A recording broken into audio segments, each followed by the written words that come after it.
अब 71,000 वंदे भारत, अमृत भारत और नमो भारत ट्रेन चल रही है, जिनमें पिछले 6 माह में ही 17 नए वंदे भारत और एक नमो भारत ट्रेन को जोड़ा गया है। वन नेशन वन इलेक्शन और वक्फ अधिनियम संशोधन जैसे कई महत्वपूर्ण विषय पर भी सरकार ने तेज गति से कदम आगे बढ़ाए हैं। माननीय सदस्यगण, मेरी सरकार के 1 दशक के कार्यकाल ने विकसित भारत की यात्रा को नई ऊर्जा दी है। विकसित भारत के विजन में जन भागीदारी का सामूहिक सामर्थ्य है, देश की आर्थिक उन्नति का रोड मैप है, डिजिटल क्रांति के रूप में टेक्नोलॉजी की ताकत है और आधुनिक इंफ्रास्ट्रक्चर आधार भी है। मेरी सरकार के प्रयास के बल पर भारत दुनिया की तीसरी सबसे बड़ी अर्थव्यवस्था बनने जा रही है।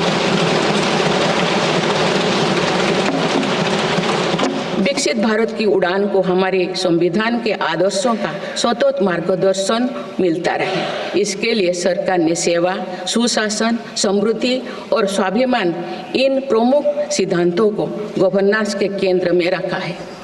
सरकार रिफॉर्म, परफॉर्म और ट्रांसफॉर्म के अपने संकल्पों को तेज गति से आगे बढ़ा रही है। मेरी सरकार का मंत्र है सबका साथ, सबका विकास, सबका विश्वास और सबका प्रयास, और इस मंत्रों का एक ही लक्ष्य है, विकसित भारत का निर्माण। माननीय सदस्यगण, जब देश के विकास का लाभ अंतिम पायदान पर खड़े व्यक्ति को भी मिलने लगता है तो भी विकास सार्थक होता है।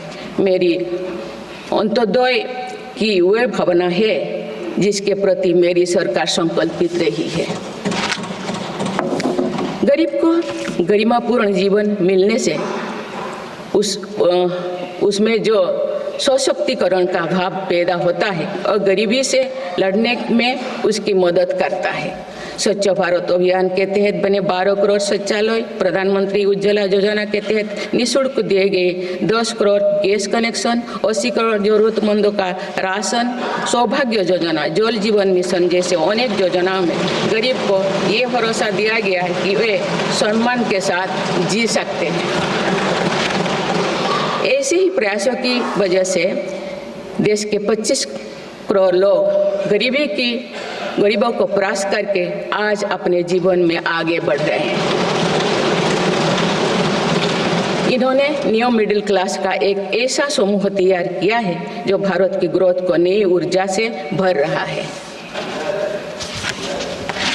माननीय सदस्यगण, भारत जैसे देश की आर्थिक उन्नति मध्यम वर्ग मिडिल क्लास की आकांक्षाओं और उनकी पूर्ति से परिभाषित होती है।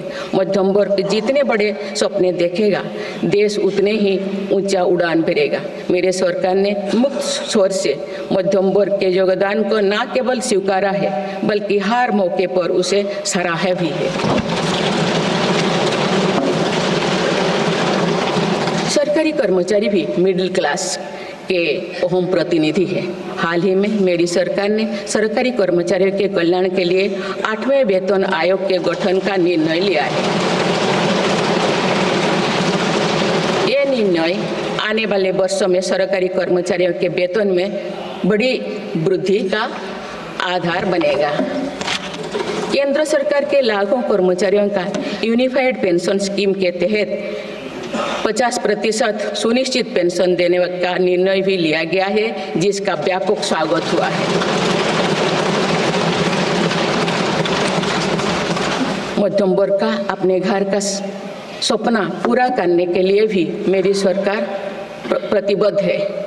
रेरा जैसे कानून बनाकर मध्यम वर्ग के सपने को सुरक्षा दी गई है। घर के लिए लोन पर सब्सिडी दी जा रही है।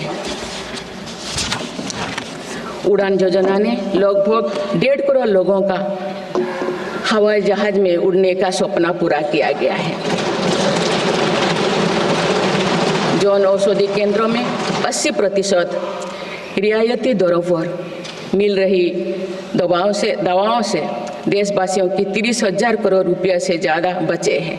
हर विषय की पढ़ाई के लिए सीटों की संख्या में भी कई गुना बढ़ोतरी का बहुत लाभ मध्यम वर्ग को मिला है। राष्ट्र निर्माण में करदाता के योगदान को मेरी सरकार ने सम्मान देते हुए टैक्स से जुड़े मसलों को आसान किया है। टैक्स विवादों को कम करने के लिए फेसलेस मूल्यांकन की शुरुआत कर पारदर्शिता बढ़ाई गई है। आप देश में 75 वर्ष से अधिक उम्र के वरिष्ठ नागरिकों को जिन्हें सिर्फ पेंशन मिलती है, आयकर रिटर्न दाखिल करने के संबंध में स्वयं निर्णय लेने का अधिकार दिया गया है। माननीय सदस्यगण, मेरी सरकार महिलाओं के नेतृत्व में देश को सशक्त बनाने में यानी ह्यूमन लेड डेवलपमेंट में विश्वास करती है। नारी शक्ति बंधन अधिनियम के द्वारा लोकसभा और विधानसभा में महिलाओं के लिए आरक्षण इस दिशा में एक महत्वपूर्ण कदम है। राष्ट्रीय ग्रामीण आजीविका मिशन के तहत 91 लाख से अधिक स्वयं सहायता समूहों को सशक्त किया जा रहा है। देश की 2 करोड़ से भी अधिक महिलाओं को इसके साथ जोड़ा गया है। इन्हें कुल 9 लाख करोड़ रुपये से अधिक की राशि बैंक लिंकेज के माध्यम से वितरित की जा रही है। मेरी सरकार का लक्ष्य देश में 3 करोड़ लखपति दीदी बनाने का है। आज 1 करोड़ 15 लाख से भी अधिक लखपति दीदी एक गरिमामयी जीवन जी रहे हैं। इनमें से लगभग 50 लाख लखपति दीदी बीते 6 महीने में बनी हैं। ये महिलाएं एक उद्यमी के रूप में अपने परिवार के आय में योगदान दे रहे हैं। इंश्योरेंस फॉर ऑल की भावना के साथ कुछ महीने पूर्व ही बीमा सखी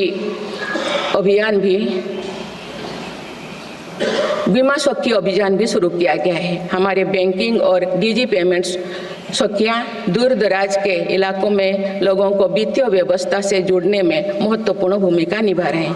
कृषि सखियां नेचुरल फार्मिंग के बढ़ावा दे रही हैं और पशु सखियां के माध्यम से हमारा पशुधन मजबूत हो रहे हैं। ड्रोन दीदी योजना महिलाओं के आर्थिक और तकनीकी सशक्तिकरण का माध्यम बने हैं। ये इस संसद के लिए गौरव का विषय है कि बड़ी संख्या में भारत की बेटियां लड़ाकू विमान उड़ा रही हैं, पुलिस में भर्ती हो रही हैं और कॉरपोरेट कंपनियों का नेतृत्व भी कर रहे हैं। मेरी सरकार के निर्णय के बाद बालिकाओं की भर्ती राष्ट्रीय मिलिट्री स्कूलों में प्रारंभ हो गई है। नेशनल डिफेंस एकेडमी में भी महिला कैडेट्स को भर्ती शुरू की गई है।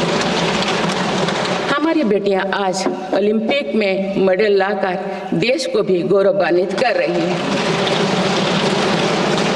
मैं भारत की संसद के माध्यम से देश की नारी शक्ति को विशेष बधाई देती हूँ। माननीय सदस्यगण, पिछले 1 दशक में देश के हर बड़े प्रयास का दायित्व आगे बढ़कर भारत के युवाओं को उठाना पड़ा है।